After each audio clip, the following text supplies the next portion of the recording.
오늘 하나님 말씀은 야고보서 1장 19절에서 21절 말씀입니다. 제가 받들어 읽어드리겠습니다.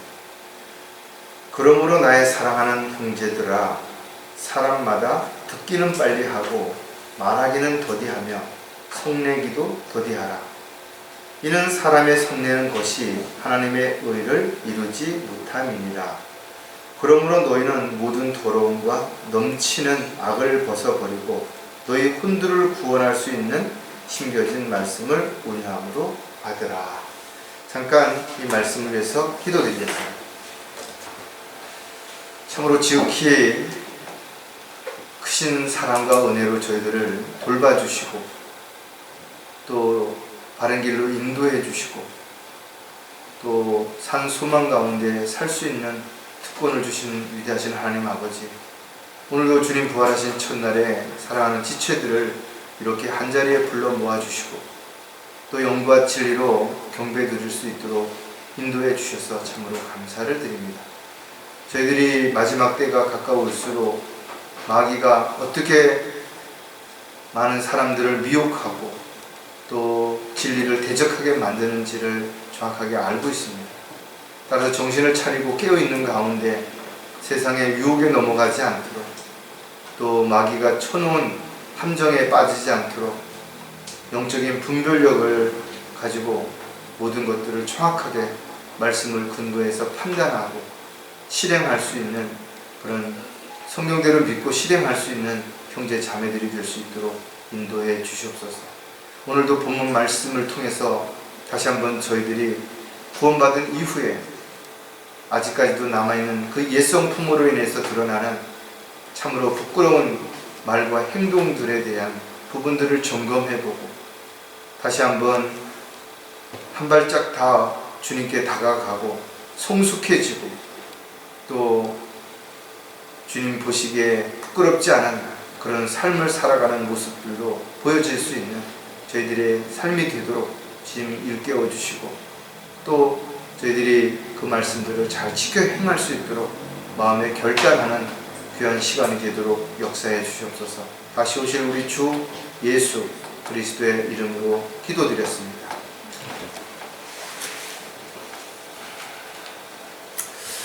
여러분들 혹시 요 근래에 화가 많이 나신 적이 있는지 또 무슨 일 때문에 화가 났었는지 화가 났을 때 어떻게 말하고 행동했는지를 한 번쯤 생각을 해봤으면 좋겠어요. 어떤 사람들은 나는 하나님 믿고는 화도 안 내고 성질도 안 부리고 또 분하지도 않다고 이렇게 이야기하는 사람이 있어요. 그래서 제가 그런 분들을 만나서 상담할 때 혹시 감정을 잘 느끼지 못하느냐 이렇게 물어봐요. 구원받은 그리스도인들도 감정이 있다면 슬프고 고통스러워 화나고 이런 게 왜 안 느껴지겠어요? 왜 즐겁고 신나고 재미있고 이런 게 안 느껴지냐? 그런데 물론 제3자가 보는 입장에서 보면 저 사람은 참 화도 안 내고 성질 내는 걸 본 적이 없다 라고 말한다면 그가 화가 나더라도 비록 속상한 일이 슬픈 일이 있다 하더라도 그것을 잘 절제하고 또 그것을 잘 바깥으로 드러내지 않을 만큼의 성숙한 그리스도인이기 때문에 그렇다라고 말할 수는 있어요. 하지만 감정 자체가 그것을 느끼지 못하는 것은 분명 아니라는 것입니다. 어렸을 때는 아주 작은 것을 봐도 쉽게 그 감정이 바깥으로 표출이 되죠. 그래서 어린아이들은 잘 울기도 하고 잘 웃기도 합니다. 근데 어른이 되면서 어느 순간에서부터가 이 감정에 대한 부분들이 한쪽으로 치우쳐버린 거예요. 그래서 화가 나는 그런 일들을 보고도 외면해버리거나 또는 반대로 작은 그런 일을 보고도 극도로 화를 내거나 이런 일들이 일어나고 있다는 거예요. 분노라고 하는 것은 뭔가 어떤 일이나 사람에 대해서 또는 대상에 대해서 아주 몹시 성을 내는 거예요. 분개하는 거예요. 이런 걸 의미하는 거예요. 또 분개했다라는 것을 어떻게 알 수 있냐? 그의 말이 거칠다든지 고함을 지른다든지 과격한 행동을 한다든지 이런 것들을 통해서 우리는 저 사람이 지금 화가 무척 많이 났구나 이렇게 표면적으로 알 수가 있죠. 물론 화를 속으로 참는 것도 문제가 돼요. 우리나라의 화병이라는 게 우리나라에만 있는지는 모르겠지만 어쨌든 특히 우리나라 여자들은 이 참는 거에 옛날에부터 어떤 풍습이라든지 이런 것에 익숙해져서 본인이 혼자 참고 하다 보니까 속된 말로 속이 시커멓게 다 탔다. 화병이 생겼다 이렇게 이야기도 합니다. 또 반대로 분노 조절 장애라 그래갖고 자기가 화가 나서 어느 정도는 절제할 수도 있는데 옆에서 뭐 말리거나 뭐 시간이 좀 이렇게 지나 근데 그걸 조절이 안 돼요. 그러니까 막 그 생각지도 못한 그런 행동이나 말을 하기도 한다는 거예요. 중요한 문제는 화를 내게 되면 내가 화를 내는 것으로 인해서 상대방도 상처를 받죠. 나 역시 화를 낼 때 마음에 상처를 받게 되는 거죠. 그래서 여러분들이 화가 날 때 화가 안 날 수는 없죠. 어떤 환경이라든지 여건이라든지 잘못한 게 없는데 억울하게 누명을 쓴다든지 비난을 받는다든지 또 자기 열심히 잘했는데 누군가의 이간질로 인해 가지고 뭔가 화가 날 수 있어요. 그래서 그것을 어떻게 잘 우리가 말씀을 통해서 풀어낼 것인가, 이것이 바로 우리가 성숙한 그리스도인으로서의 가장 중요한 자세이기도 한 것이에요. 우리가 화가 나서 소리를 지르고 또 뭐 물건을 집어 던지고 심지어 더 심각한 일들을 하죠. 뭐 직장을 때려치우기도 하고 사랑하는 사람과 헤어지기도 하고 여러 가지 일들이 있지만 그 시기가 지난 다음에 돌이켜보면 그때 내가 왜 그랬을까? 좀 참을걸. 그때 내가 좀 기다려볼걸.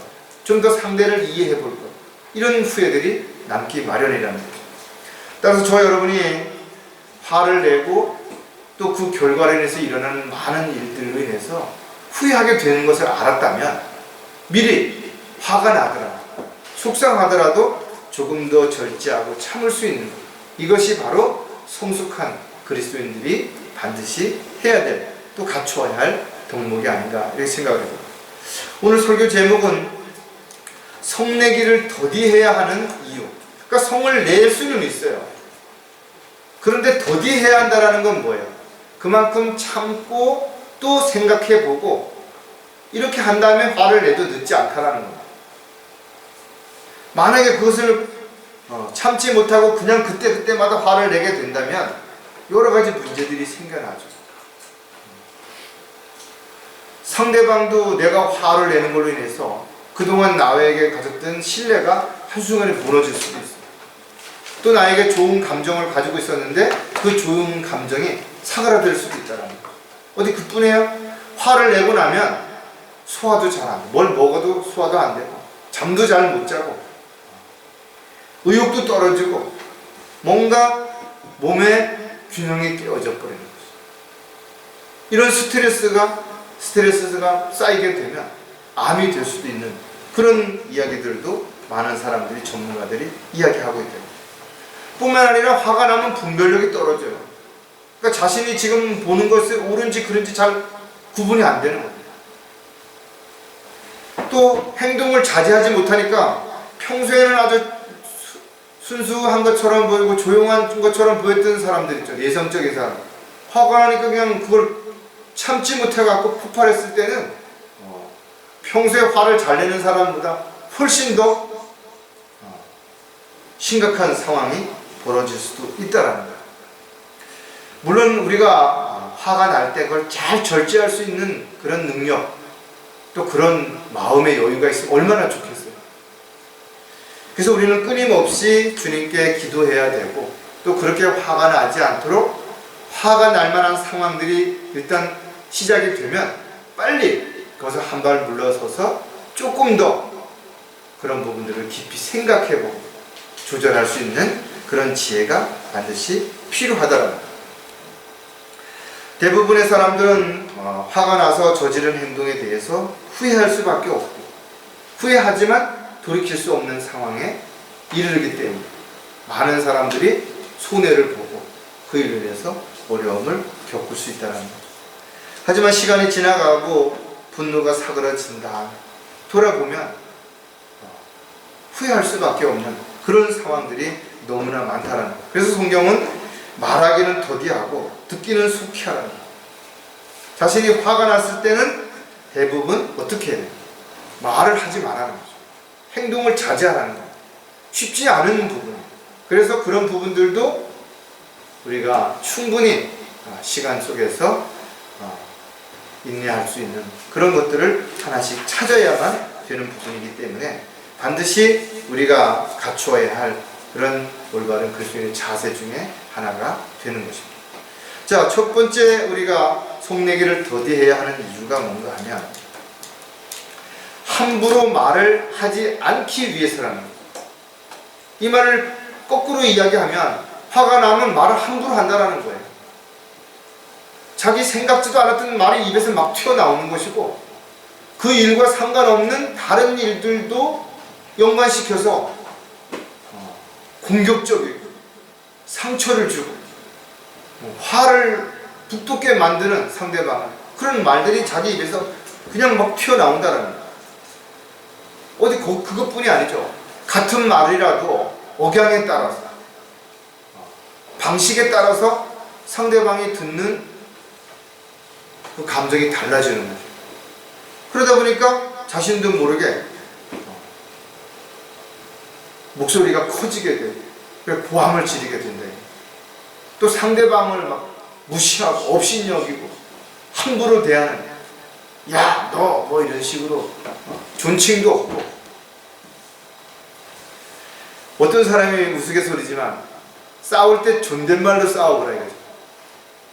화가 많이 나셨어요. 이러면서 존댓말을 하면서 지금 많이 속상하시죠? 내가 하는 게 기분이 많이 나쁘신가요? 이렇게 존댓말을 하면서 싸우면 그게 싸움이 잘 안 된다는 거죠. 근데 여러분, 화가 나면 어떻게 해요? 나이, 직위, 성별 상관없죠. 그냥 막 얘기를 한답니다. 물론 이렇게 화가 난 사람에게 참으라고 한다고 해서 그 사람이 네 알았습니다 하고 참을 수 있으면 얼마나 좋겠어요. 말은 하지만 쉽게 그렇게 분노가 사그러지지 않습니다. 어떤 사람들은 화가 날 때 심호흡을 3번 하고 먼 산을 한번 바라보고 뭐 사랑하는 사람을 떠올리고, 다 좋은 얘기죠. 근데 이건 이론적인 얘기예요. 화가 나면 일단 힘. 제일 좋은 방법은 그 화가 난 장소에서 피하는 거. 화가 난 대상으로부터 피하는 게 가장 좋은 방법인 겁니다. 일단 눈에서 사라지고 귀에서 안 들리면 일단 심호흡을 한다든지 먼 산을 바라본다든지 이것을 할 수 있는 기회가 주어지는데, 화가 난 대상이 눈앞에 있으면 먼 산을 바라본다, 심호흡이 안 된다는 거예요. 그래서 여러분들이 혹여라도 화나는 일이 있으면 미안하지만 잠시 내가 자리를 좀 피우는 거, 피하는 거, 이런 거를 가장 먼저 하는 것이 좋은 방법 중에 하나랍니다.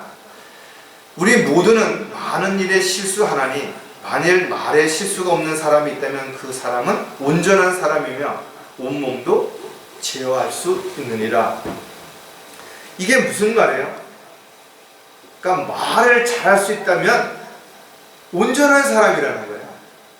그럼 우리가 온전한 사람이잖아요. 그래서 우리는 말을 잘할 수 없을 수 있는 요소가 충분히 있는 거예요.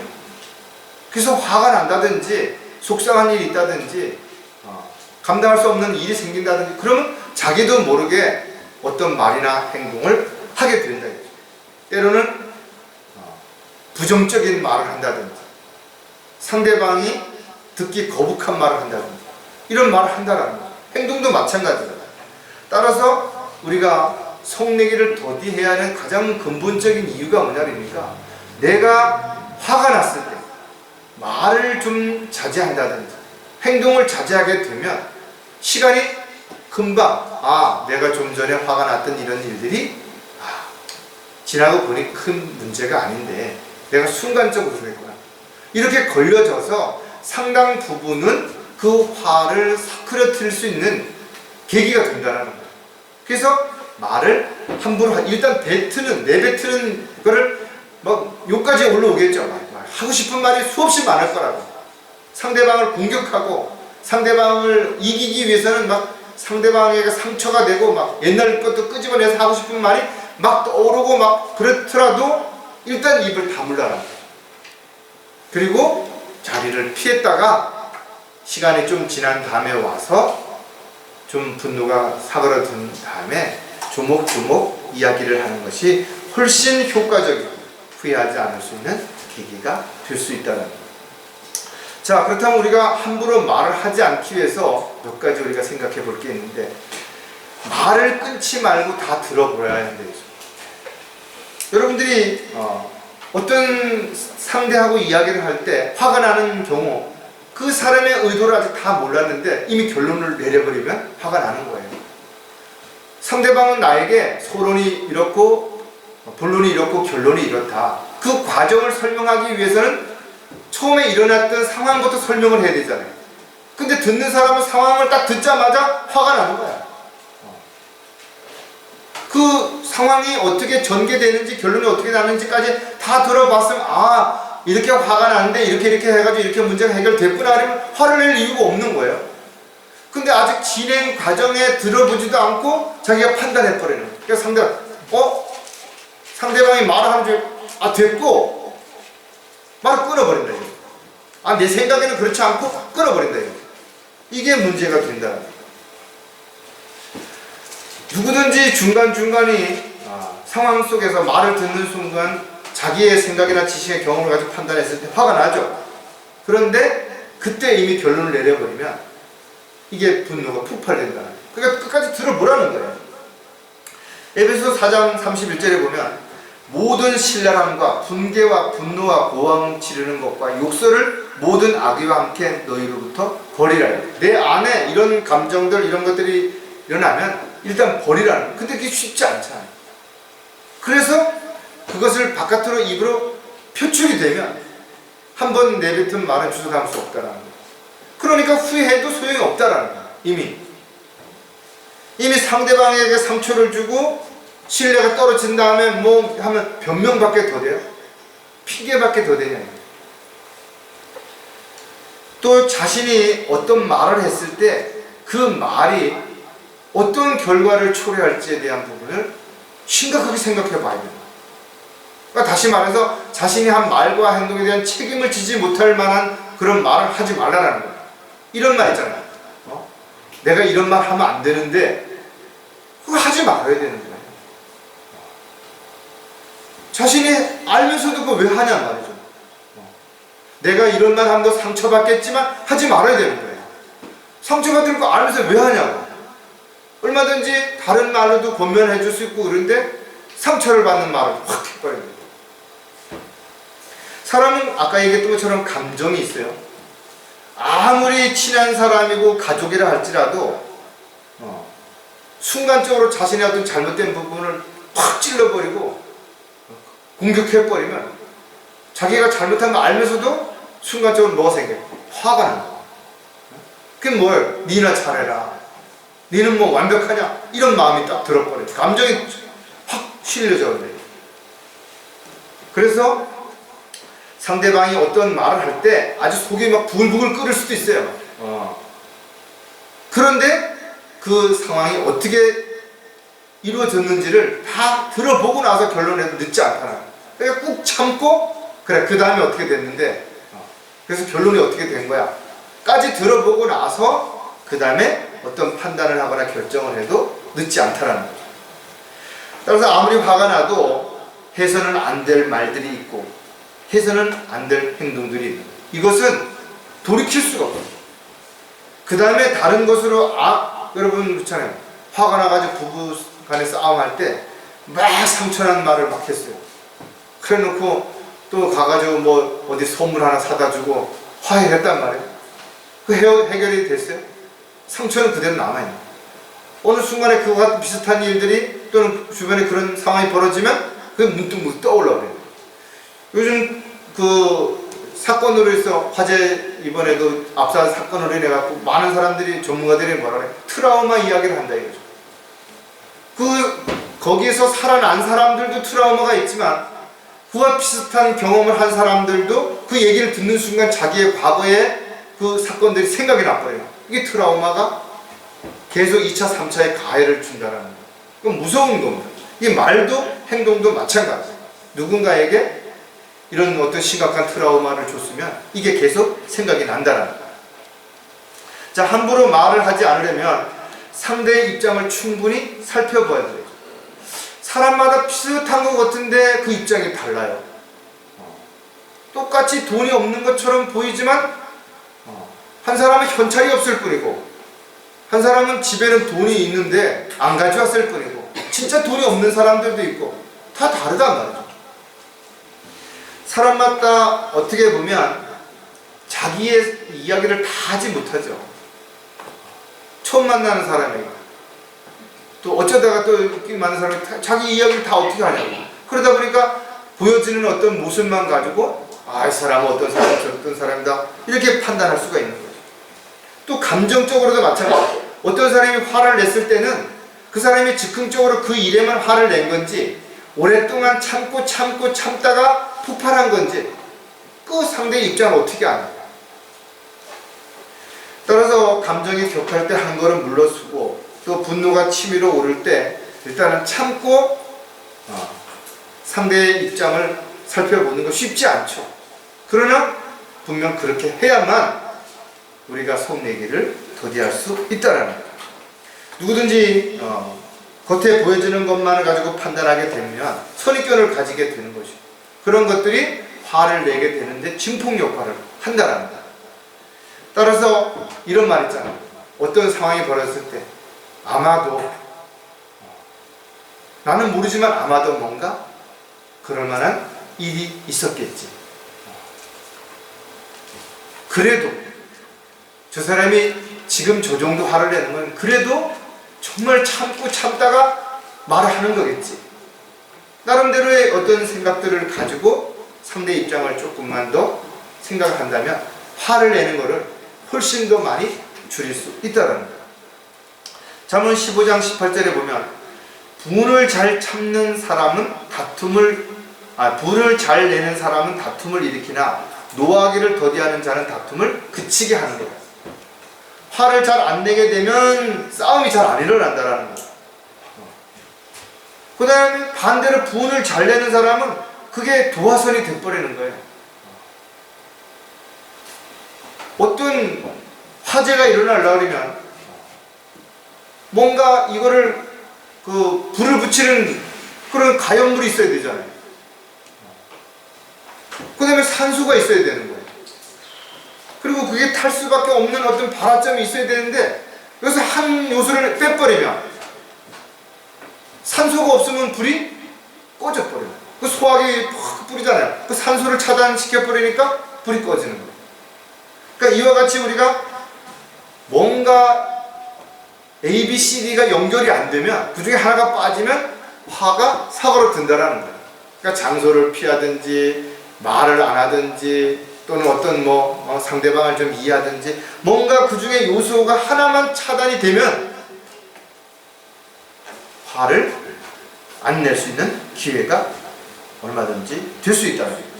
그래서 상대방이 어떤 문제가 생겨서 화를 내거나 그럴 때는 상대방의 입장을 좀 더 충분히 생각해 본 다음에 맞장구 치지 말고 그 부분에서 하나씩 물어보는 것. 이것도 자신이 속내기를 더디할 수 있는 유일한 방법 중에 하나랍니다. 또 함부로 말을 하지 않으려면 말하기 전에 깊이 생각해 보라. 화가 나면 어떻게 해요? 생각할 시간이 없어요. 그냥 입에서 나오는 대로 막 이야기한다고.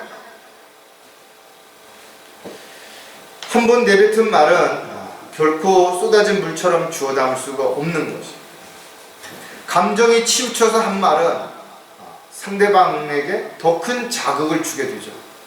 평소에 감정이 실리지 않고 말을 조용히, 그 다음에 속도도 적절하게 이렇게 논리적으로 이야기를 하면 상대방이 들을 때도 이 사람이 뭐 화가 나서 이러는구나, 이렇기 때문에 화가 날 수도 있겠구나, 이렇게 생각할 수가 있는데, 앞뒤를 다 빼놓고 그냥 소리부터 먼저 질러버리면 상대방도 그걸 어떻게 생각하고 할 새가 없어요. 바로 맞장구 쳐서 나가죠.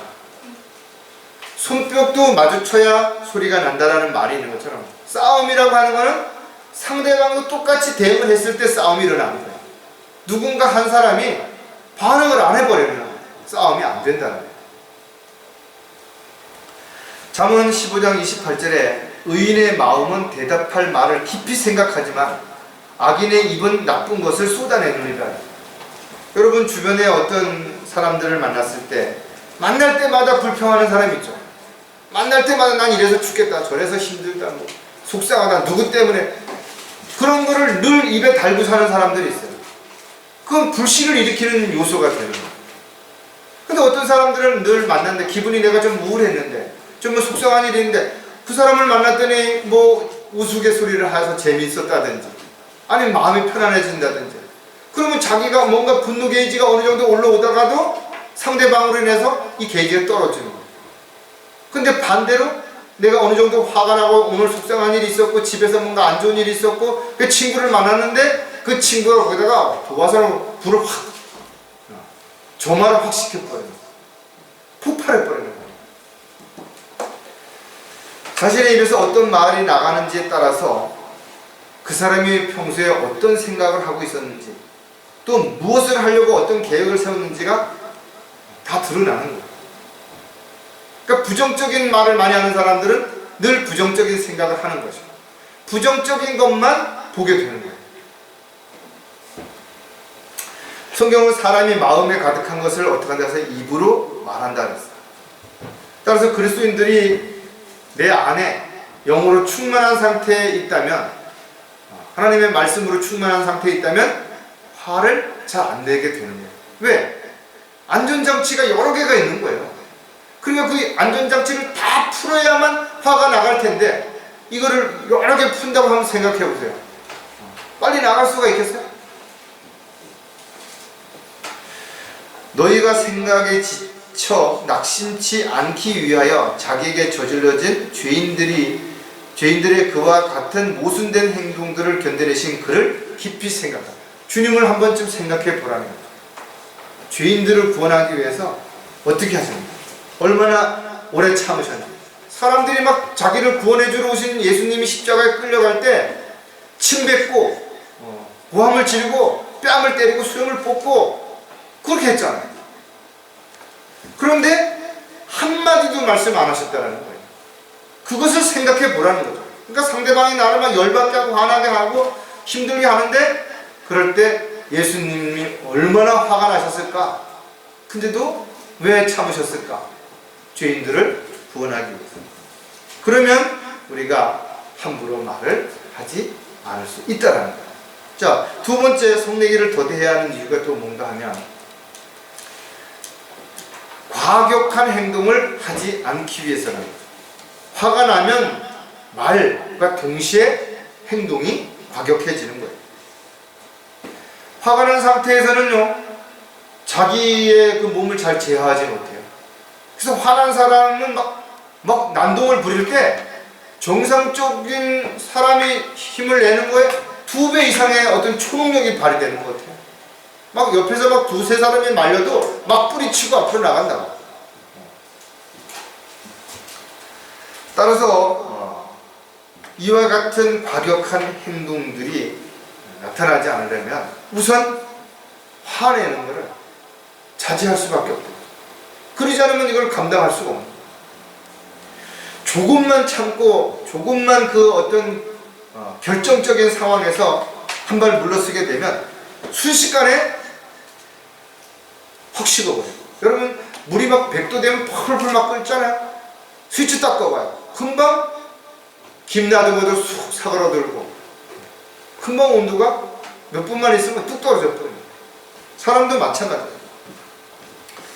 여러분들 뉴스를 보세요. 그러면 가끔 그런 분노를 참지 못해갖고 막 자기 회사에서 뭐 그 정리해고됐다고 지나가는 사람을 막 묻지마 폭행을 한다든지, 뭐 속상한 일이 있다고 뭐 자동차를 막 다 긁거나 막 자동차에다 막 불을 해놓는다든지 이런 일들이 있다. 어떻게 보면 홧김에 자기도 모르게 이성을 잃어버려서 한 행동이지만, 그러나 그것이 얼마나 큰, 지난번에 삼척 쪽에 불 났을 때도 그 화가 난다고 도치 가져가서 막 7군데인가 불을 싸질러 버린 거 아니에요.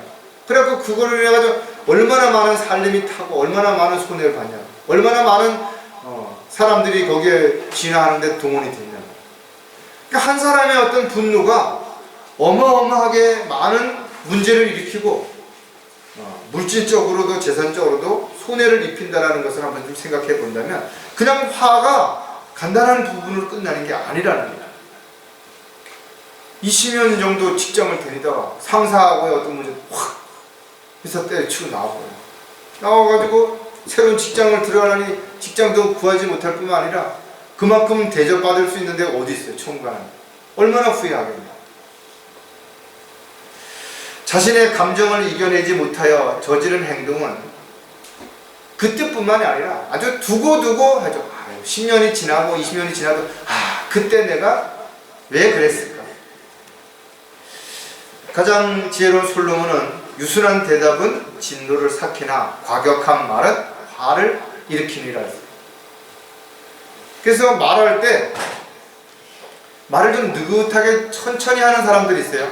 성격이 그런 경우도 있지만 그런 사람들은 화를 좀 덜 내요. 훨씬.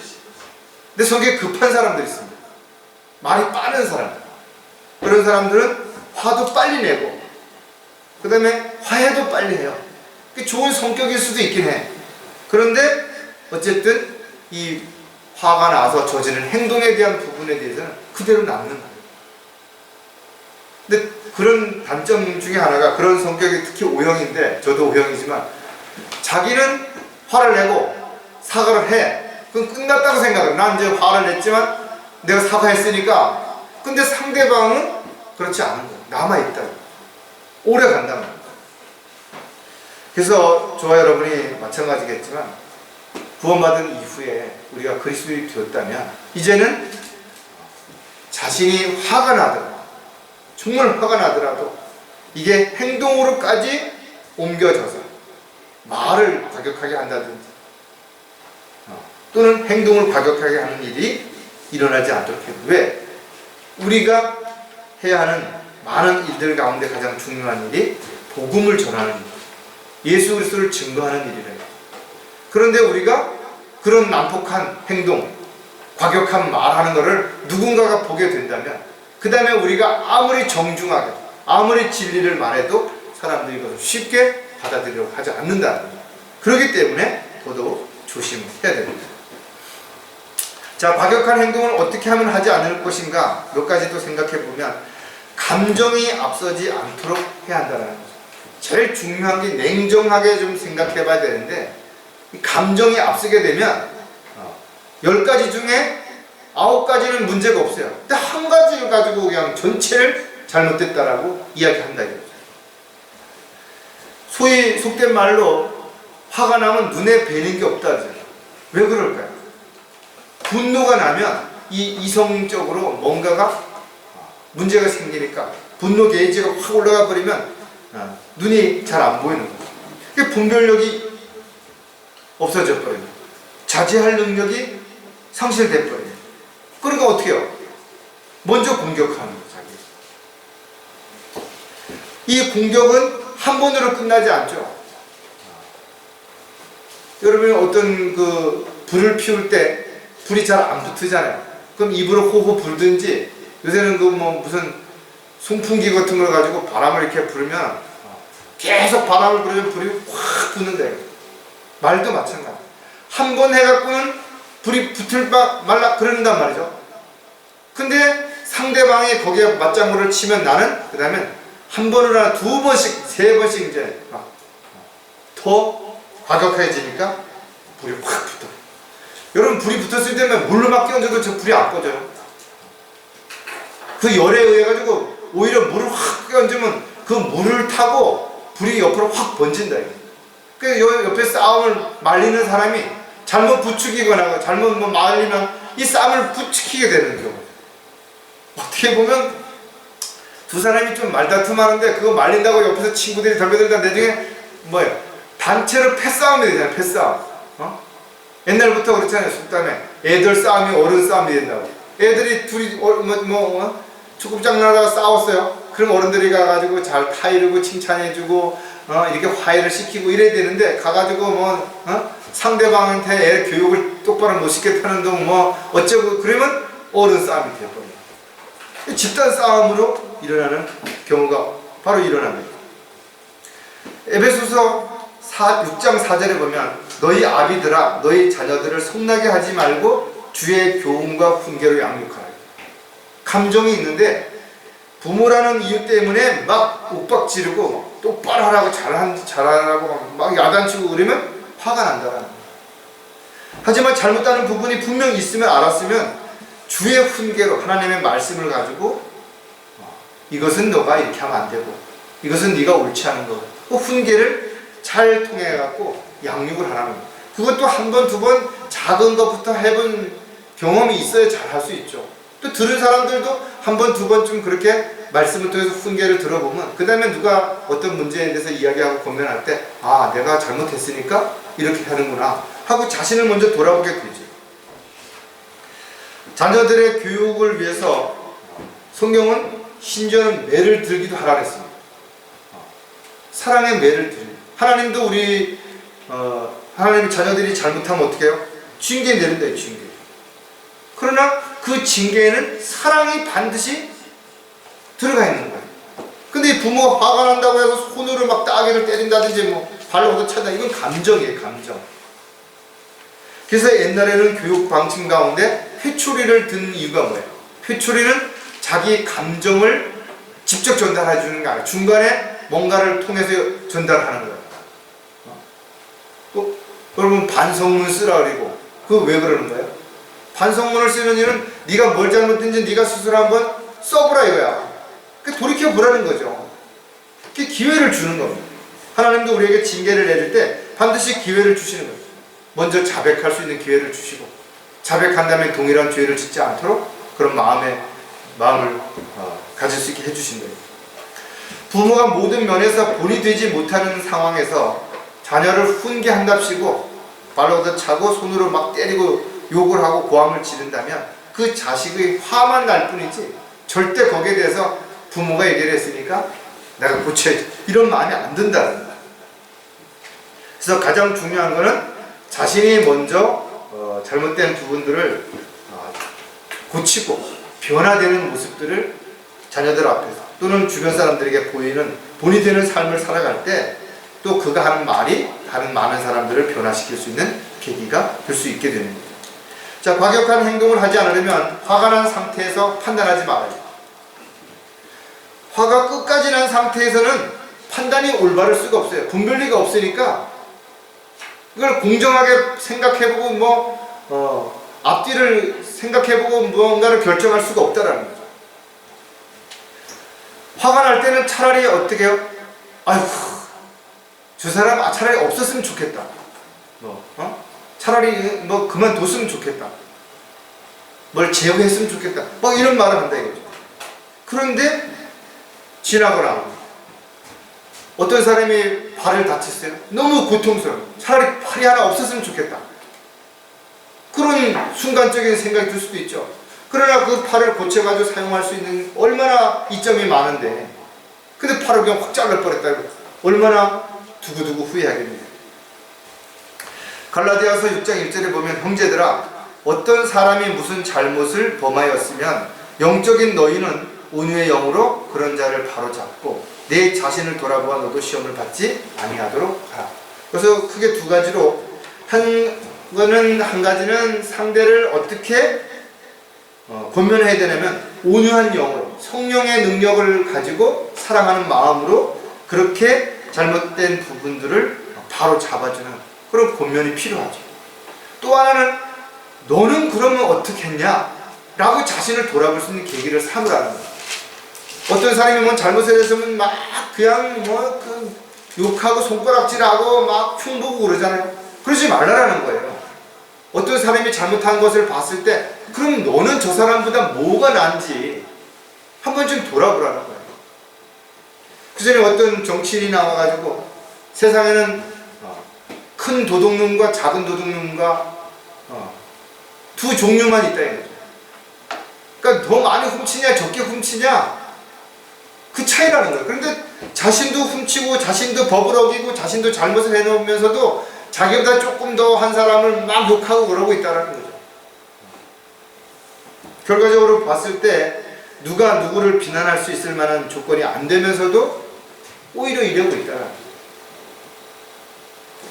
따라서 어떤 상황에 있을 때 자신이 지금 감정적인 어떤 것이 치우치고 있다. 그럼 그 감정을 다스리는 것이 먼저 우선순위가 반드시 돼야 됩니다. 특히 영적인 문제에서도 더더욱 그렇다는 거죠.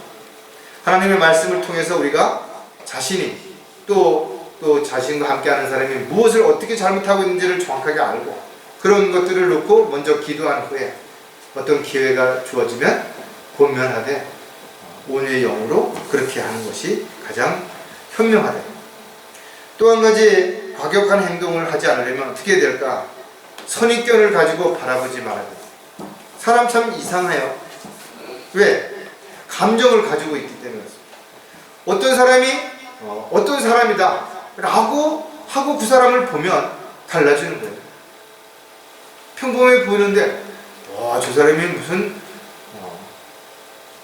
어떤 큰 회사 회장이래. 어떤 사회적인 직책이 있대.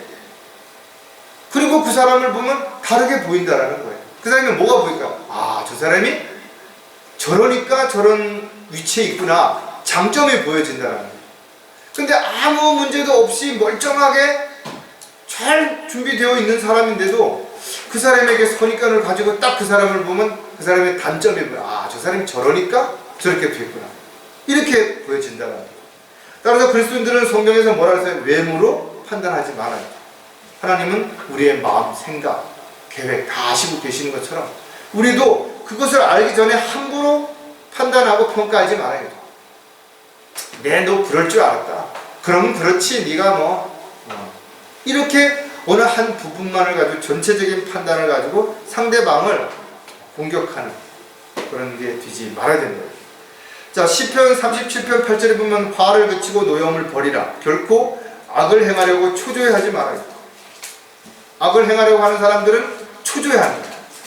그래서 상대방의 어떤 공격할 부분만 찾고 약점만 찾아가면 무차별하게 막 공격하려고 한대요. 누군가를 미워하는 것은 그가 무엇을 잘못하였기보다 자신의 뜻, 자신의 생각대로 그 사람이 잘 움직이지 않기 때문입니다. 자신에게 손해를 끼치거나 불이익을 준다고 판단하기 때문에 그렇다. 따라서 그리스도인들은 자신의 느낌이나 감정이 아니라 하나님의 말씀을 근거로 해서 판단하고 결정하고 실행해야 되는 이런 부분들을 가지고 우리가 어떤 문제가 생겼을 때, 어떤 상황이 벌어졌을 때 화를 내지 않을 수 있도록 자신을 점검하고 또 확인해 봐서 과격한 행동으로 인해서 자신을 물론 다른 사람에게까지 화를 일으키는 또 여러 가지 문제를 발생시키는 그런 일이 되지 않도록 하기 위해서 우리는 성내기를 더디해야 된다는 거예요. 마지막으로 성내기를 더디해야 하는 이유가 뭔가 하면 오랫동안 분을 품지 않기 위해서입니다. 냄비가 한번 다르면 씌워지는 데까지는 많은 시간이 필요합니다. 사람도 화가 한번 나면 그 화가 완전히 사라지기까지는 상당한 시간이 있어요.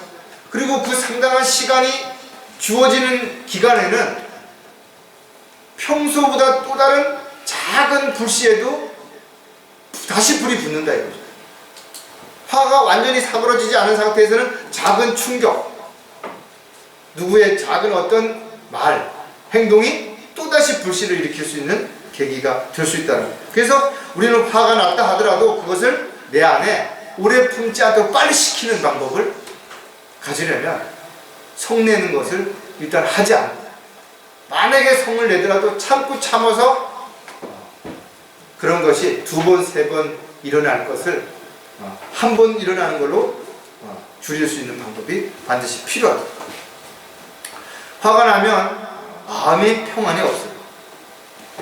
뭔가 불안하고 심장이 막 두근두근하고 얼굴도 막 벌겋게 달아오르고, 그러다 보니까 목이 뻣뻣해지고 의욕도 떨어지고 자신감도 결여되고 여러 가지 일들이 일어나죠.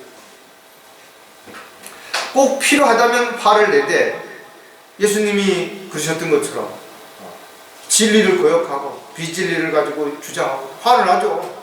근데 그게 아니라고 이야기했는데, 그러나 그것으로 인해서 그 사람을 미워하고 그것이 불씨가 돼가지고 더 다른 문제까지 연결되면 안 된다는 거예요. 그래서 에베소서 4장에 보면 화를 내되 죄를 짓지 말고 단서가 붙은 거예요. 순간 화가 났지만 그것이 죄를 지어서 열매를 맺어져서 또 다른 문제가 일어나는 것, 이건 절대로 안 된다는 거예요. 또 한 가지는 화를 오랫동안 마음에 품지 말아요. 여러분, 어떤 사람하고 한번 싸웠어. 그럼 화가 다 사그러진 것 같아. 그런데도 마음에 뭐가 남아요? 그 사람에 대한 미움이 남아있다. 그럼 그 미움이 계속해서 연결되는 거예요. 그 사람하고 비슷한 사람을 보든지 그 사람이 좋아하는 음식, 색깔 이런 걸 보면 또 화가 난다라는 거예요. 마귀는 화를 내고 분노를 일으키는 사람들을 앞장 세워서 뭐래요? 다툼을 일으키고 분열을 일으키는 거예요. 오늘날 많은 사람들이 그런 일들을 하고 있다. 너희 입에서 어떠한 더러운 말도 나오지 아니하게 하고 오직 서로를 세우는 데 필요한 좋은 것만을 말하여 듣는 자들에게 은혜를 끼치게 하라. 어떤 분이 그러잖아요. 나이를 먹으면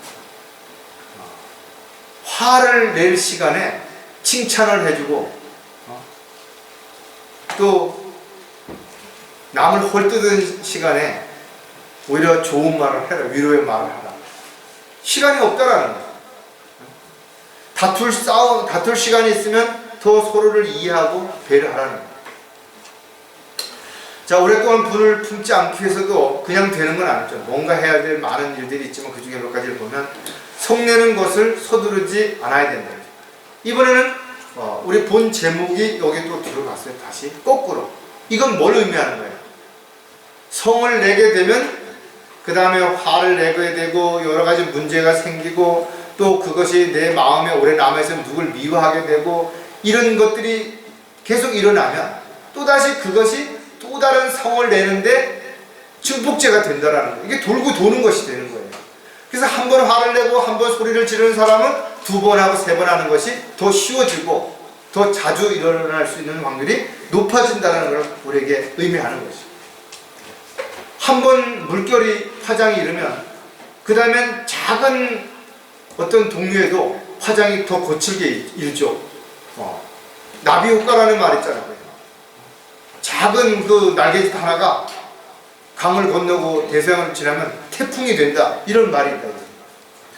전도서 7장 9절에 보면 성내는 것을 내 영 안에서 서두르지 말지니 이는 성내는 것이 어리석은 자들의 품에 머무름이라. 영 안에서 서두르지 말. 왜 특히 그리스도인들은 영적인 사람들이잖아요. 육신적인 것뿐만 아니라 영적인 것도 마찬가지잖아요. 영적인 어떤 일들의 문제가 생겼을 때 화가 난다. 이런 것들을 서둘러서 막 하다 보면 잘못 판단하는 수가 얼마든지 있는 거죠. 따라서 어떤 잘못된 또 문제가 생긴 것을 발견했을 때 먼저 화부터 내지 말고 차분하게 상황을 살펴보고 또 왜 그랬는지 이유를 들어보고 이러는 것들이 훨씬 더 내가 성내는 것을 제어할 수 있는 안전장치가 됩니다. 잠언 12장 16절에 보면 어리석은 자의 분노는 즉시 나타나 총명한 사람은 치욕을 덮느니라. 화를 빨리 급하게 내는 사람을 성경은 어리석은 자라고 말합니다. 왜? 어리석은 자들은 이런 일들로 인해서 자신에게 상처가 되고 어려운 문제가 생기는 것을 생각하지도 못해요. 그냥 말부터 행동부터 하기 때문에 그렇다는 거예요. 저와 여러분이 감정을 가지고 있다면 살다 보면 분명 화가 날 때가 있다는 거죠. 그러나 그 화를 낼 때 여러분들이 가급적이면 여러 가지를 생각해서 참고 자제해서 화를 삭힐 수 있다면 더 좋은 거죠. 그러나 성경적으로 화를 낼 만한 일이 있다면 화를 내되 그것을 마음에 품어서 오랫동안 가지고 있어서 누군가를 미워하고 원망하는 것이 나로 하여금 하나님의 뜻과 계획 가운데 살아가는데 장애가 되지 않게 그렇게 해야 된다는 겁니다. 또 한 가지, 오랫동안 분을 품지 않으려면 먼저 용서하는 마음으로 다가가야 됩니다. 두 사람이 싸웠어요. 그럼 누가 먼저 화해하는 거예요? 서로 이렇게 이야기해야 됩니다. 네가 나 먼저 사과하러 오면 나도 사과를 받아주겠다. 네가 먼저 잘못했다 그러면 나도 잘못했다고 말하겠다. 근데 둘 다 똑같은 입장이면 화해가 되겠어요? 안 되는 거예요. 그래서 저와 여러분이 하나님의 자녀라면 어떤 문제로 인해서 화가 나고 또 다툼이 일어나려면 먼저 미안하다라고, 아까 내가 좀 순간적으로 화가 나서 그랬는데 미안하다, 먼저 말하라는 거죠. 용서란 결국 자기 자신을 위한 일이 될 수 있는 것이고, 용서할 수 있는 것이야말로 어찌 보면 화를 내는 것보다 훨씬 더 큰 용기가 필요하다라는 거죠. 따라서 용서할 수 있다는 것은 용서할 수 없는 사람에게 뭐가 있는 거예요? 사랑이 있다는 거예요. 사랑. 더 많이 사랑하는 사람이 먼저 용서를 구하는 것입니다. 주님께서 죄인이었던 우리를 용서하시기 위해서 주님은 자신의 생명을 주님 앞에 내어놓으신 것이죠. 하나님 앞에 자신을 모든 걸 다 내어놓으시고 하나님의 진노에 대해서 받아들였다. 골로새서 3장 13절에 보면 만일 어떤 사람이 누구에게 불평이 있으면 서로 용납하고 서로 용서하기를 마치 그리스도께서 너희를 용서하신 것 같이 너희도 그래야. 여러분 어떤 사람과의 관계에서 화가 너무 많이 나요. 절대 용서할 수 없다라고 마음에 그런 마음이 들 수도 있어요. 그런데 주님은 우리에게 그리스도께서 우리를 용서하신 것 같이 그렇게 하라. 우리 죄인 되었을 때 아무런 자격 조건도 없는데 주님은 우리를 사랑하셔서 우리를 대신해서 자신의 생명을 내어놓으셨다는 그 사랑을 실천하라는 거 아니에요. 그게 용서하라는 겁니다. 세상에는 다양한 일들로 인해서 용서할 수 없는 사람도 있고 또 용서받을 수 없는 사람들도 분명 있을 수 있다 이거죠. 그래 그들은 자기들이 지은 죄에 대해서 이 세상에는 어떻게 대가 없이 완벽하게 자기가 이익을 얻고 살 수 있을지 모르지만 우리는 알잖아요. 그 죄, 하나님의 원칙은 심은 대로예요. 자기가 죄를 진 만큼 다 받는다 이거예요. 그래서 우리가 용서해주고 용서를 먼저 구하네요. 하나 더 보면 오랫동안 분을 품지 않으려면 복수하려고 하지 말고 주께 맡기라 그랬어요. 원수 갚는 일을 하나님께 맡기라는 거예요. 저 사람이 나한테 잘못했으니까 나도 이해는 뭐에는 뭐 이렇게 구약의 율법적인 개념을 하지 말아요. 저가 나한테 그렇게 했다 할지라도 나는 그렇게 하지 않겠다. 그러려면 어떻게 돼요? 나의 화가 나고 이러는 것들을 주님께 맡게 됩니다. 모든 염려를 주님께 맡기라는 거예요. 그래야 더 이상 우리가 그것으로 인해서 걱정하지 않고 근심하지 않을 수 있기 때문에 그렇습니다. 로마서 12장 19절에 보니까 사랑하는 자들아 너희 스스로 복수하지 말고 진노하심에 맡기라. 기록되었을 때 원수 갚는 것은 나의 일이니 내가 갚으리라 주가 말하노라 하니. 하나님께서 그걸 다 갚아주시는 거예요. 지옥이라는 것을 통해서 자신이 평생 동안 저지른 모든 것에 대해서 갚아주시고, 히브리서에도 보면 이는 원수 갚는 것이 내게 있으니 내가 갚으리라 주가 말하노라. 또 다시 주께서 자기 백성을 심판하리라고 말씀하신 그분을 우리가 알기 때문에 누군가를 원망하고 미워하는 마음이 있다면 이제 그걸 내려놓으라는 거죠. 그가 어떻게 됐으면 좋겠다. 억울하니까 그도 그만한 대가를 지불 받아야 된다. 그런 생각하지 말아요. 여러분 기도했으면 이젠 맡기라 이거죠. 저와 여러분의 삶은 자신을 드러내고 대접을 받고 자랑하고 인정받려고 하는 것이 아니라 자신의 삶을 통해서 오직 주님만이 드러날 수 있고 주님께 영광을 돌려드리는 주님의 도구요 일꾼으로 살아가야 되는 거죠. 따라서 주님께서 그렇게 하라고 했으면 그렇게 해야 되는 거죠. 하지 말라고 했으면 하지 말아야 되는 거죠.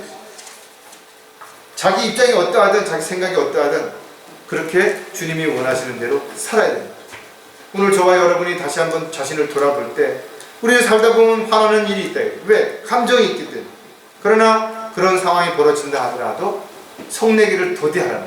함부로 말을 하지 말고 과격한 행동을 자제하고 그리고 설사 화가 났다 하더라도 그것을 마음에 깊이 품고 살아가는 어리석은 삶이 되지 않도록 주님의 말씀이 여러분들에게 다시 한번 위로와 힘이 되는 계기가 되시기를 주님의 이름으로 부탁을 드리겠습니다. 기도하겠습니다. 하나님 아버지 참으로 감사를 드립니다. 오늘도 저희들에게 주신 이 말씀을 마음밭에 잘 새겨서 저희들이 살면서 때로는 화가 나기도 하고 속상한 일이 있을 때 저희들이 이 말씀을 거울 삼아서 성내기를 더디할 뿐만 아니라 그런 화나는 일들을 통해서 자신을 더욱더 성장해 갈 수 있는 그런 계기가 될 수 있도록 도와주시옵소서. 다시 오실 우리 주 예수 그리스도의 이름으로 기도드렸습니다.